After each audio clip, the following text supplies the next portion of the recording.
ilaahay baa mahad oo dhan iska leh waxaan ku suganahay saaka magaalada Hargeysa ee caasimadda Somaliland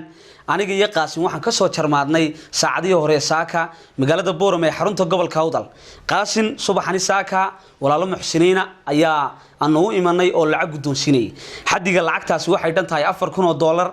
in gabadhaasina waxay jeclaatay anigu inaan u hadlo oo afkeeda aan ku hadlo in $4,000 waxa loo soo wakiishay Farduusa Xasan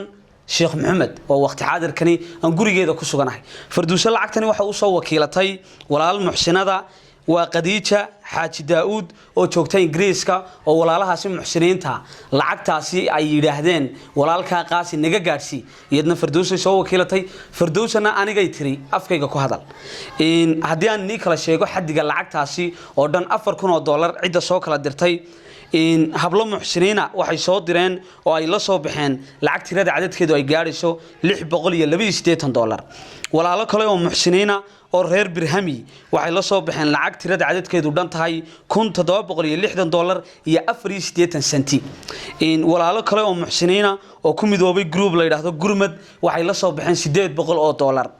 in walaalo kale oo muxsiniina oo reer Leicester waxay la soo baxeen $714 lacagta xadigeeda 4,000 wax yar baa la oo ka dhinaa sida ay sheegtay walaal Farduusa 4,000 waxoogaa baa ka dhinaa laakiin waa lagu daray $4,000 waxaan ku guddoonsiinaynaa Qaasim Barkhad Maxamed Good magaalada Hargeysa ee caasimadda Somaliland waxaan leeyahay walaalahaasi la soo baxay ilaahay miisaanka xasanaadka idin ku daro halka aad ka soo saarteena wax khayr qabaha inuu bedelo Qaasina muraadkii uu lahaa wax ka in qayb kamida inay ka gafaysaan rajaynayna lacagtaasi Allah in barakeeyo ilaahay miisaanka xasanaadka idin ku dalo walaasha qaaliga ee Farduusa ee aniga ay wakiilatay in waxaan leeyahay yadna ilaahay miisaanka xasanaadka ugu daro awlaadeed iyo dhamaan familigana Allah barakeeyo waxaan si toos ah mikrofoonka u siin doonaa in Farduusa Xasan Sheekh Maxamed wiilay dhashay oo isna lacagtaan dalbaday ama aan jeclaaday inuu isagu iiga guddoonsiyo Qaasim Barkhad Maxamed Good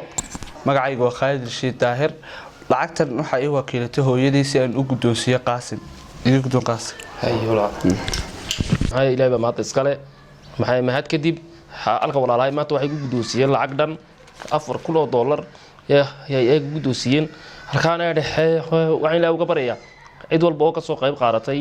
maxay lacagta in ilaahay ugu daro miisaanadka xasanaadka cid walba oo ka soo qayb qaadatay maxay lacagta ilaahay waxaan uga baraya in ilaahay ugu daro miisaanadka xasanaadka